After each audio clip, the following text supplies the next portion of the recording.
नमस्कार दोस्तों। आज की इस वीडियो में हम देखेंगे कि बिल जोन रेस्टोरेंट मैनेजमेंट के सॉफ्टवेयर में किस तरह टेबल वाइज बिलिंग की जाती है। रेस्टोरेंट में देखो बहुत सारे टेबल होते हैं, वहाँ पे कस्टमर आके बैठते हैं और फूड ऑर्डर देते हैं। तो हमें राइट साइड में दिख रहा है कि पहले हम सेल में जाएंगे, सेल जाती है विंडोज़ खुल जाएगी। तो राइट साइड में हमें टेबल नंबर दिख रहे हैं। यहाँ पे टेबल नंबर सेट 1 है, 2 है, 3 है, मतलब बड़ा होटल है तो ये हम टेबल नंबर सेट 3 यूज़ कर सकते हैं। अगर 50 या 45 टेबल हो गए तो एक ही यूज़ करेंगे। तो यहाँ पे टेबल नंबर है, तो हम इसको हम माउस से या कीबोर्ड से दोनों तरीके से यूज़ कर सकते हैं। अगर माउस से क्लिक करना है तो टेबल नंबर 1 को क्लिक कीजिए। अगर आपको माउस को क्लिक नहीं करना तो लेफ़्ट साइड में देखिए, यहाँ पे आप डायरेक्ट टेबल नंबर डाल सकते हो और एंटर कर सकते हो।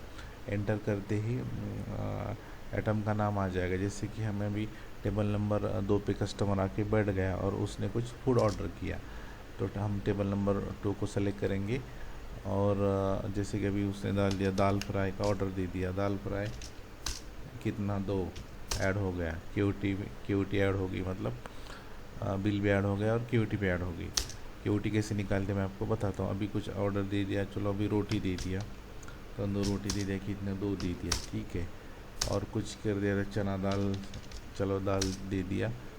तो अगर गलती हो गई तो एस्केप दबाओ, फिर से आप पीछे इसमें आ जाओगे।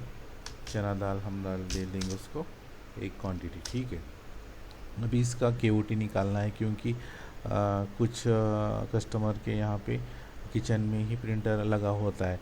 तो केओटी निकालने के लिए यहाँ पे प्रिंट केओटी करो या अल्ट के करो तो केओटी ही निकल जाएगी। केओटी ये किचन में चली जाएगी और ये ऐड भी हो जाएगी।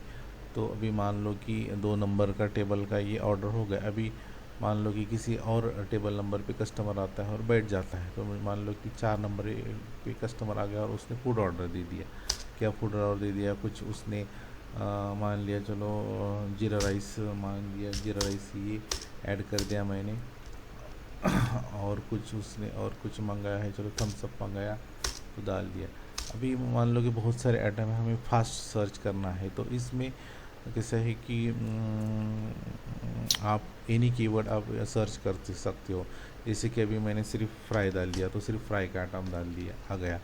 जो मैंने सिर्फ यहाँ पे सिर्फ दाल डाल दिया तो ये दाल के आइटम पूरे आ गए। तो ये नहीं कीवर्ड ये सर्च करता है इस तरीके से। जैसे कि रोटी डाल दिया तो रोटी का ही आ गया, ठीक है। इसने फिर ये ऑर्डर दे दिया, मतलब 4 नंबर टेबल में ये ऐड हो गया। इस तरह हम मल्टीपल टेबल में हम जो भी फूड ऑर्डर आएगा कस्टमर का वो हम ऐड करते चले जाएंगे। अभी मान लो कि किसी कस्टमर का कोई रिश्तेदार या दोस्त आ गया, वो किसी और टेबल नंबर पे बैठ गया। ऐसा कहते हैं कि हमें बड़ा टेबल ले दो, अभी 4 नंबर टेबल चल रहा है लेकिन हमें किसी दूसरे टेबल पे शिफ्ट होना है।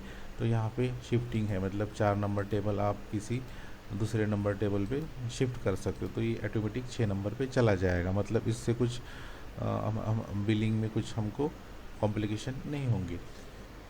इस तरह हम वो टेबल शिफ्ट कर सकते हैं।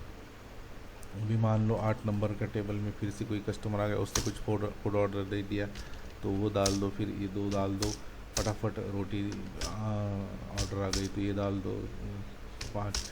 अगर मान लो कि कुछ रिटर्न आ गया तो रिटर्न करने का भी सिस्टम बहुत आसान है। जैसे फिर से रोटी सेलेक्ट करो, कितनी रोटियां माइनस की है 1, तो उस पर कर दो, वो माइनस हो जाएगा, ठीक है। ऐसा इस तरीके से हम मल्टी टेबल पे ऑर्डर ले सकते हैं। मतलब ये चीज़ टेबल है वो अपने टेबल पे फूड ऑर्डर हो गया।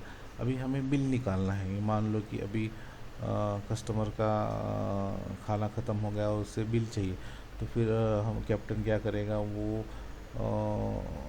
बिल देने के लिए काउंटर पे आएगा, फिर कहेगा कि 6 नंबर का बिल दे दो। तो 6 नंबर को क्लिक करना है। 6 नंबर पे क्लिक किया तो इधर दिखाएगा कि इसका इतना बिल है। तो हमें क्या करना है, सिंपली एस्केप करना है। एस्केप करते ही डिस्काउंट पे आता है, मतलब माउस को हाथ नहीं लगाना। माउस से भी आ सकते हैं आप और एस्केप से भी डिस्काउंट आ सकते हैं। फिर अब इसको एंटर कीजिए। एंटर करते ही आप यहाँ पे आ जाओगे और फिर से इसको एंटर कर दो तो इसका बिल निकल जाएगा। और उसका क्यूआर कोड यहाँ देखो, क्यूआर कोड भी उसका बन जाएगा सेम अमाउंट का।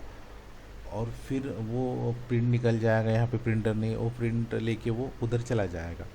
तो अभी हमें टेबल क्लोज़ नहीं करना, क्योंकि जब तक पैसे आते नहीं तब तक हम टेबल क्लोज़ नहीं कर सकते, क्योंकि बहुत सारे टेबल यहाँ पे रनिंग है। तो हमें कैसे पता चलेगा कि किस टेबल का पैसा आया है, और उस तरीके से अगला टेबल में आप अपना काम चालू रख सकते हो इस तरीके से।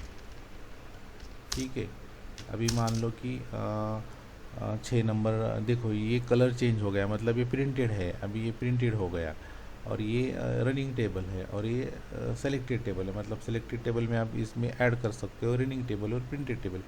अब ये 6 नंबर टेबल का पैसा आ गया, तो इसको क्या करना है, हमें 6 नंबर को क्लिक करना है। तो इसका कितना बिल है, इतना है। तो अभी बाय कैश बाय कार्ड है, अगर बाय कार्ड है तो इसको 0 कर दो, अगर बाय कैश है तो वैसे ही रख लो। अगर हाफ ऑफ पेमेंट है, मतलब 50 रुपये कैश इधर है, कार्ड इधर है, फिर से एंटर कर दो।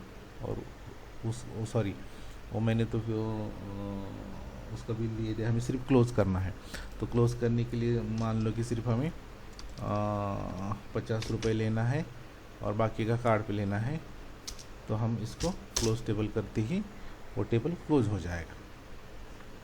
ठीक है, अब ये अगले इसके लिए वो टेबल अलॉट हो जाएगा। तो इस तरीके से बहुत ही सिंपली तरीके से हम इसको टेबल वाइज बिलिंग कर सकते हैं। इसमें बिल रिप्रिंट है, केओटी है, चेक प्रिंट है, रिव्यू लास्ट बिल है, बहुत कुछ है, शिफ्ट टेबल है, और इस तरीके से हम इसको टेबल वाइज बिलिंग कर सकते हैं। यहाँ पे पेंडिंग केओटी आइटम्स दिखाता है और उसी आइटम का क्यूआर कोड इसमें बनता है। तो ये बहुत ही सिंपल और बहुत ही आसान तरीके से आप किसी भी रेस्टोरेंट में टेबल वाइज बिलिंग का सॉफ्टवेयर आप यूज़ कर सकते हैं।